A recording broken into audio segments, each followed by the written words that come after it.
everybody, welcome back to my channel. My name is Emily. My favorite makeup today is this. This is my Urban Decay Heavy Metals palette. So if you've seen my previous video, I'll put it up in the cards here. I did depot this palette and then I bought a medium-sized Z palette to put it in.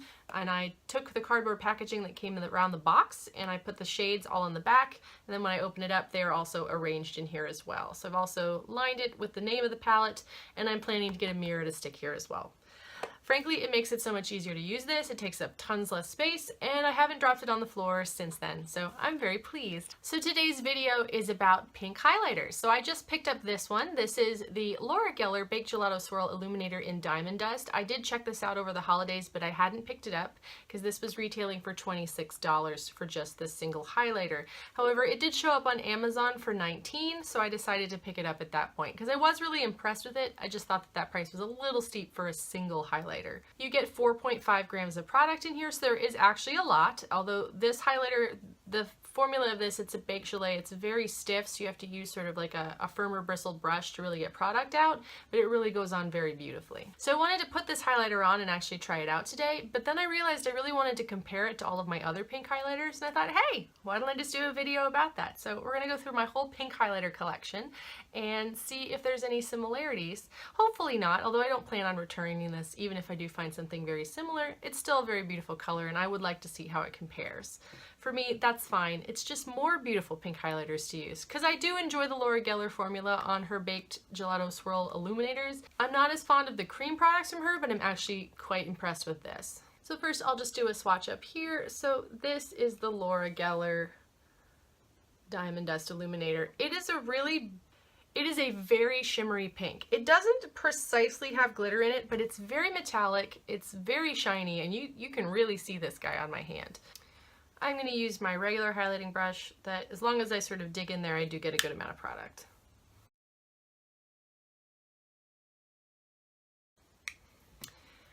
Like, all in all, I think it's a really lovely highlighter. It's a very intense highlighter, but I don't mind that. I like an intense highlighter. Based on how absolutely metallic and foiled it is, I'm actually curious as to what it looks like next to the Hourglass metallic strobe lighting palette. So this is the Hourglass Ambient metallic strobe lighting palette. The color I think would be the closest would be Absolute Strobe Light, and that is that pink shade here. And that's really not that pink on my hand. It's more, if it is at all, it's very, very light. I'm also going to try the middle shade in my Lancome Glow For It palette. This is in the color Rose Twinkle. I don't know what the individual shade names are, but this center shade has a bit of a pink to it. That is also a very metallic-y, foily finish, but I don't think that's going to be the same either. No, there's more of like an orange, bronzy undertone to that. Though if you get this thing on sale, I quite enjoy it. It's very pretty. It also blends out very nicely. If you find it's too intense when you first put it on, you can blend it out so it looks much more natural. Well, let's take a look at my Anastasia Beverly Hills Nicole Guerrero Glow Kit. The only pink shade that I find really looks pink on my actual skin is Kitty Cat here. This is also a very foiled finish, but I don't think this is the same color either. There's more like a pinky peach shade. Yeah, so that one's not really similar either. But look how well they glow. The closest in the Anastasia Aurora Glow Kit I think would have to be this color Eclipse, but I think that also has more of a peach tone to it as opposed to an actual pink. Yeah, so that's Eclipse there.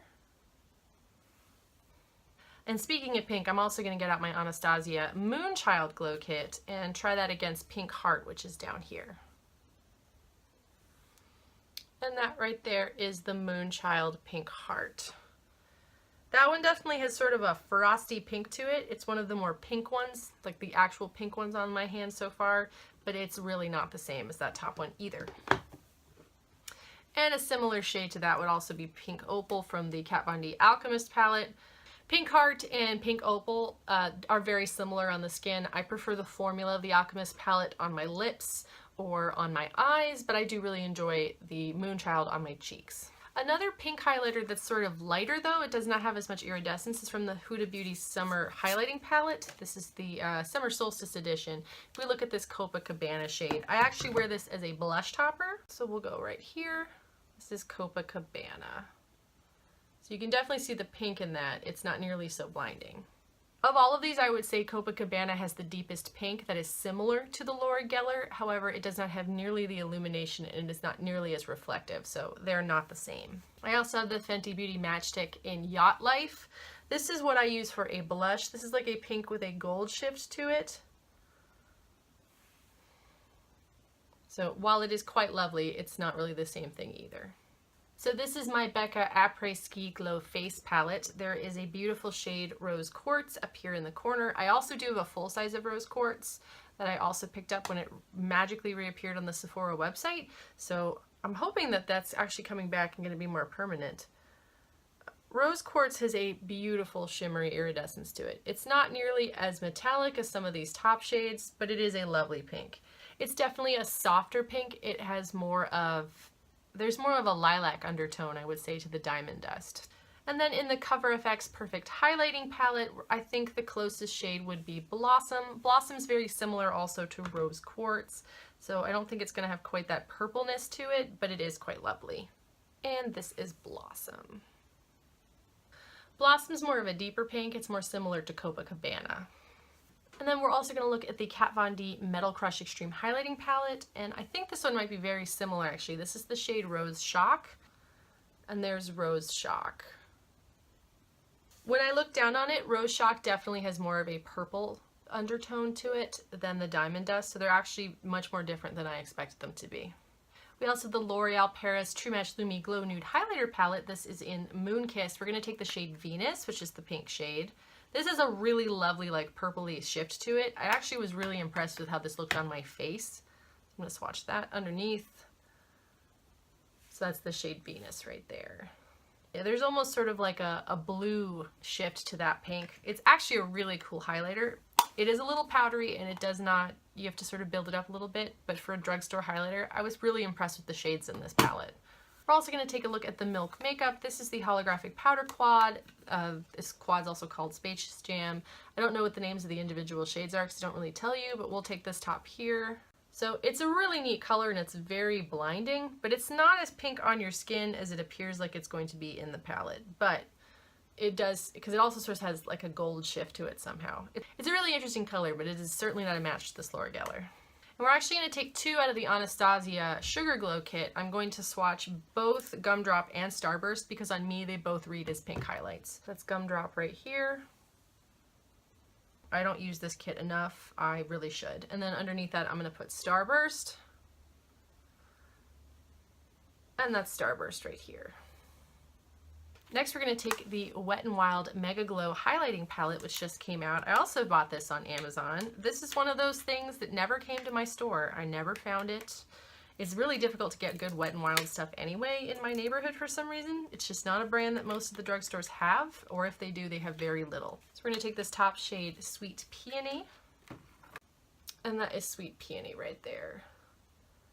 That one's actually very beautiful. It went on really well too. Like it's sitting right next to another Anastasia Glow Kit and like it looks the same on the skin in terms of like the pigmentation. The color's not the same, but it looks like the same quality, frankly. So I do love a Wet n Wild highlighter and I'm excited about this particular palette because I think these colors are more interesting to me because the only other Wet n Wilds I could ever find were Precious Petals and Crown of My Canopy, which are not my favorite shades. They turn a little orangey on me. They're still pretty, but they've got more of a copperness to them, not a pink. So I like them, but they're not my favorite kind of highlight. I do keep them because they are very beautiful on the skin. They're just not my favorite. But the fact that there's a blue and a green in this one, totally up my alley. And moving into singles, we have my MAC Trip the Light Fantastic Powder in Luna Luster. This was something I did declutter, and then my friend gave me a hint on how to actually scrape that top off so that it's actually usable. And once I did that, I really like this highlight. It's a very subtle highlight on me, but it actually has started to work on my skin. But it is very lovely. It's down here at the bottom, but it's definitely a subtle highlight. It does not show up as deeply on the skin, but it is actually very beautiful. So I'm glad I kept it and tried again with that one. Also, we have the Too Faced Candlelight Glow in Rosy Glow. I'm just going to take the pink side here. Although when you swirl them together, they kind of turn pink anyway, but like there's definitely a gold topping to this. So. And right above my finger here, that's Rosy Glow. That's really very faint. It's not nearly as impressive. Frankly, the MAC looks prettier than that, so Might have to keep that in mind for the next time I do a declutter. We also have the Becca Light Chaser Highlighter in Rose Quartz Flashes Seashell. Such names on these. This one's actually very beautiful. This is beautiful pink right there. I wonder actually if the Amethyst Flashes Geode might be a good match as well. So I'm gonna actually pull that one as well. Be right back. All right, I grabbed Amethyst Flashes Geode from the Becca Light Chaser Highlighter. I forgot that this one actually looks kind of pink on me. It's a little bit purple, but sometimes it looks pink. And right here, that is Amethyst Flashes Geode. That's actually a closer color match to that Laura Geller than probably the vast majority of these. And last up, we have the Physicians Formula Murumuru Butter Highlighter in the shade Pink. And that one down at the bottom, that is the Physicians Formula. The Physicians Formula is actually a fairly close shade match as well. It's not as metallic, but it's a very similar beautiful pink. You may also be pleased to know that the smell of this Murumuru Butter Highlighter does fade. It no longer is offensive when I open up the lid. I can still smell it if I put my nose in it, but once I put it on my face, it dissipates immediately. So I am going to keep this. I do think it looks very beautiful on the skin.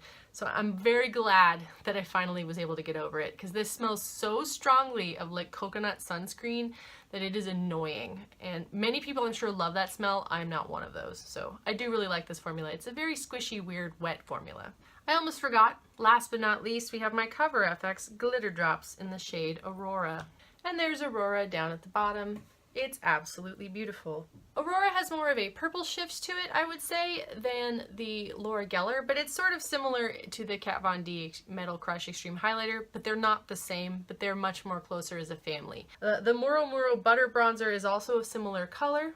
I would say in terms of a color match for that Laura Geller Diamond Dust, the closest would probably be the Huda Beauty Copacabana shade, although it is not nearly as metallic and shiny.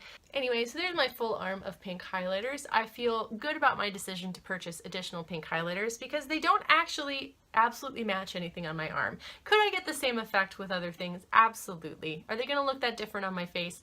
Probably not. Anyway, thank you so much for watching. If you're enjoying the content on this channel, please subscribe. If you've got a pink highlighter that you think I should check out besides the ones on my arm, please let me know. I'm always curious to see a new one. I'm really tempted by that Becca Lilac Geode, but I haven't pulled the trigger on that one. I don't know if I can justify that. I think it's too similar to other things. Maybe. We'll see. Anyway, I hope you all have a wonderful day, and I will see you all soon. Bye!